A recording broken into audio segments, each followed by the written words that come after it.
ரியூ ஒரு சாதாரண மாணவன். நகரத்தில் வாழ்ந்தான். அவனுக்கு நண்பர்கள் இருந்தாலும் அவன் மனசுக்குள் ஒரு வெற்றிடம். அவன் அடிக்கடி வானத்தை பார்த்து நினைப்பான். நான் ஏன் பிறந்தேன். அவன் வாழ்க்கை சாதாரணம். ஆனா அவன் உள்ளம் அமைதியாக இல்லை. ஒரு மழை இரவு.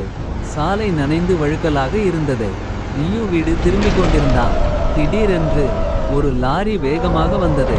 அவன் திரும்பி பார்க்கும் முன் மோதல். அவன் கண்கள் மூடியது. அவன் வாழ்க்கை முடிந்தது. அவன் கண்களை திறந்தான். ஆனால் அவன் இருந்தது ஒரு புதிய உலகம். வானம் வேற மாதிரி, மண் வேற மாதிரி, மனிதர்கள் கூட வேற மாதிரி. அவன் உடம்பு மாறியிருந்தது. ஒரு குரல் கேட்டது, நீ தேர்ந்தெடுக்கப்பட்டவன். அவன் கையில் ஒரு ஒளி. அது மெதுவாக ஒரு வாளாக மாறியது. அவன் உடம்பில் சக்தி ஓடியது. அவன் கண்கள் ஒளிர்ந்தது. அவன் இனி சாதாரணவன் இல்லை. ஒரு காடு. அவன் தனியாக. திடீரென்று ஒரு அரக்கன் அவன் மீது பாய்ந்தது. அவன் பயந்தான். அவன் ஓட முயன்றான். ஆனா அவன் நிறுத்தினான். அவன் போராடினான். நாட்கள் கடந்தது. அவன் பயிற்சி செய்தான். அவன் கற்றுக்கொண்டான். ஒவ்வொரு நாளும் அவன் வலிமை அதிகரித்தது. அவன் ஒரு வீரனாக ஆரம்பித்தான். அவன் பயணத்தில் மற்றவர்களை சந்தித்தான். ஒரு மந்திரவாதி, ஒரு போர்வீரன், ஒரு இளவரசி.